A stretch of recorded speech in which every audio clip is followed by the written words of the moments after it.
Skill number 4 of co-creative leadership is dancing with the system around you. I always found this one to be the most intriguing one of the skills. So yeah, people love the name because there's something about dancing that's mysterious. it is. And I like to call it dancing. Actually, it's not my term. This is a term that another author I know called Jürgen Appello used to use when he talked about systemic thinking. And what I like about it is it's really a dance. It's a back and forth that we're doing with people. So systemic thinking essentially is understanding that when we're anywhere in their lives, but we'll use the workplace as an example, we're in the living and breathing system.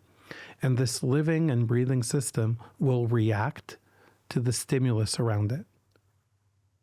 So if you're working with your team and you say, oh, everyone has a day off tomorrow, people are going to react in a certain way. If on a Friday you put out the decree that everyone is working on Saturday, you're going to get a different reaction from people. So working in a more systemic way is being able to take a step back and to look at what's happening in your organization from a different perspective. What I really like about this metaphor of like the organization being a system is this idea that every action, every decision has an impact, and that kind of affects the overall system. So I think it's something that's very powerful to keep in mind. Yeah, because usually when people try to drive change, I've seen many change management plans get created over the course of a year, and it's false security that we're creating because no one expects that to actually happen, and even the people asking for it probably realize that it's complete BS right from the start. What I'd rather do is I'd rather understand where do we want to be in 2 months, and what do we need to do to get there. And then as we're going there, we can try to understand the system and what the system is needing and what's the next step. The next step usually shows up fairly naturally on its own. I like to use a little model. I created myself a little model to help me understand systemic thinking, because when I learned about it the first time around, it seemed very mysterious and vague and theoretical almost. Theoretical, and I don't like theoretical. So I came up with this little model that helps make it more concrete for me. So the first thing is, which system are you talking about? Because if you're talking about your team, you're talking about one system. If you're talking about your department, you're talking about a different system. If you're talking about, the teams in your organization, maybe you have 3-4 systems in there. So when you talk about system, it's important to be clear, at least in your mind, which one you're talking about. The next thing that I like to try to notice about the system is, what is the system communicating to me without even saying a word? So there's things that when you look at your system in action, that it will naturally tell you something, even though people aren't talking. So think about team dynamics, for example. Every team has this person that when they open their mouths, everyone rolls their eyes. Every team has one of those. With a lot of love and kindness. Yes. Every team has one of those, right? But you notice that, and that's part of the dynamics. The system is talking to you. Yeah. The system can also talk to you from the perspective of, can we deliver on time? Can we not deliver on time? Can we deliver? That's another way the system talks to you without saying a word. Or is the team overworked? Are they in over their heads? Yeah. Or are they bored? Are they not challenged enough? And how does that look like? Yeah. Okay, because this isn't necessarily them talking to you. Yeah. The other thing around systemic thinking that I find very important in this framework is to notice, what does the system talk about and what doesn't it talk about? So imagine grabbing your chair, going in the space where your team is at, closing your eyes for a day and just listening. What are the conversations that are happening? What are the things that the team likes to talk about? What are the things they don't talk about? And there may be some topics that are taboo. So maybe someone always arrives late at a meeting, and no one talks about it because that's a taboo topic. So what are these topics that we're not talking about? And sometimes if you're trying to do a transformation, it's about listening. Are people wanting the change? Are people not wanting the change? And I find that listening to what the system talks about or not opens the door for the rest. Because then you can consider, for example, what are the beliefs of the system? So we talk about the right to make mistakes in our organization. Yeah. As soon as we say it, do people just start laughing? Are people trembling? Or are people just acting normal? Like, yeah, that's true. We can see the belief just by listening to what people are saying or how they're reacting to different things. And then it's about seeing, is this a real belief? Is this a false belief? Because if it's a false belief, well, then maybe we can address it. Maybe we can talk about it. Maybe we can try to change it. And from, again, what are people talking about? We can understand the needs. So what is my system needing now? So you were talking overwork before. So if people are talking a lot in my team about, oh, there's too much work, what is their need? Is there a need having someone new on the team? If I can't afford that, is there a need now having priorities in their work? So it's about looking, what's the need and how can I address it? The next thing that you can notice is what's the capacity of the team? Can the team do this or can the team not do this? Does the team believe that they can do this or not? And if they don't, what do I do? How do I adapt? And the final question, which is my favorite, is what can I inject in the system? And when you're injecting something in the system, you're bringing something in that's going to cause a little shockwave, a little reaction.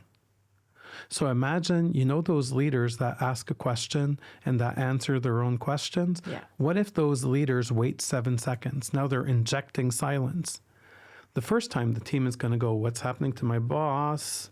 They're not answering. They're not speaking. They're not speaking. Something's wrong, right? But the second, third time, they're going to join in easier because they're going to realize, they're expecting me to answer now. Yeah. Once a leader is aware of this notion that their organization, their team is like a system, what do they do with that knowledge? Where do they go with that? Well, that's when the dancing comes in. Because when you listen to the system and you understand the needs and you understand the beliefs and you understand the capacity, then it's about figuring out what do I need to inject to change something. So let's say, for example, you want your team to take ownership of a meeting. If you never tell them that you want them to take ownership of the meeting, you may stay in the same place. But by telling them, you're injecting something in the system. You're saying, this is what I want to happen. Adapt. And now maybe the team is going to accept it, take ownership. Maybe they're not. Maybe I'm going to have to re-inject the same thing and see what happens again. And when you see it like that, it's really a dance. It's, okay, I'm going to do this. What happens? With my clients, when I learned about this, it changed how I worked. Because before, I used to be with clients like 5 days a week. So I knew everything that was going on. My ear was firmly to the ground. And when I started working with clients a few days a week and not always be there, then I had to use a more systemic approach to understand what's going on. How are they seeing things? We said we were going to do this. It's not happening. What do I inject? And for me, it's a dance. Sometimes I inject something good happens. Sometimes I inject something, nothing happens. It's like, okay, well, here we are. And for me, it's a game now. Yeah.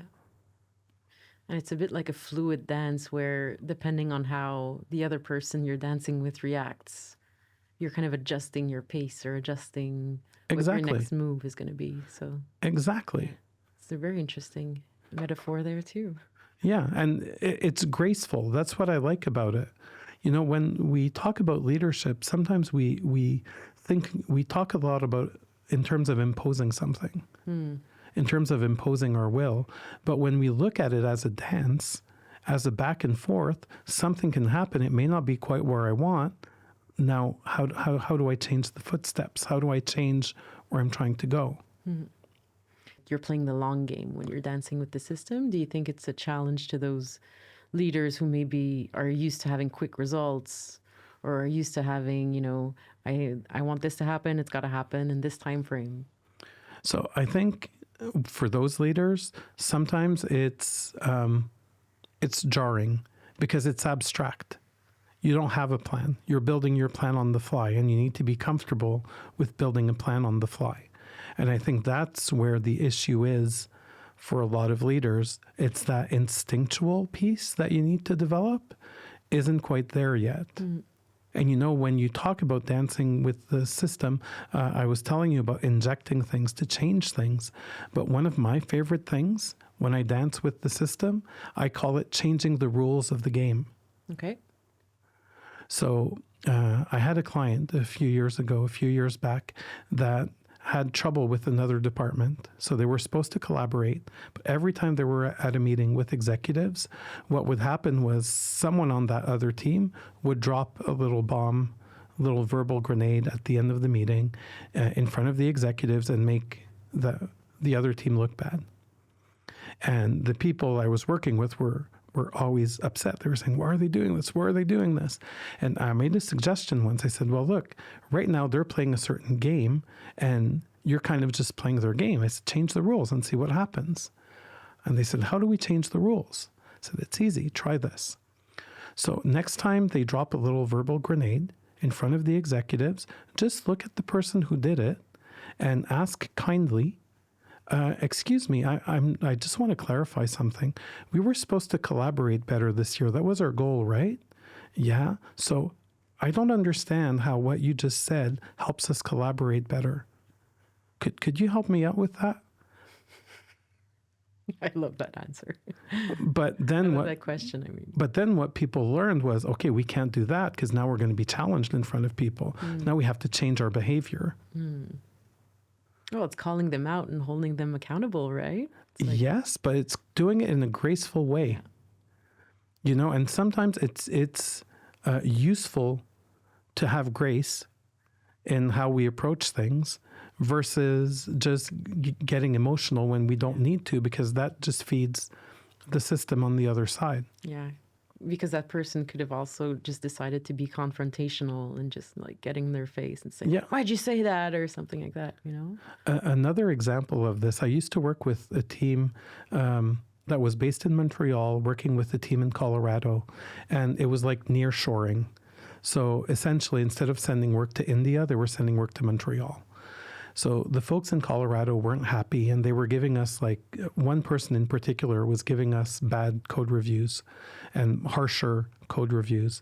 And the people on my team would get so mad and so upset, and they didn't know how to handle it. And I told them, I said, don't get mad. Answer with love and see what happens. And they said, you're insane. Show.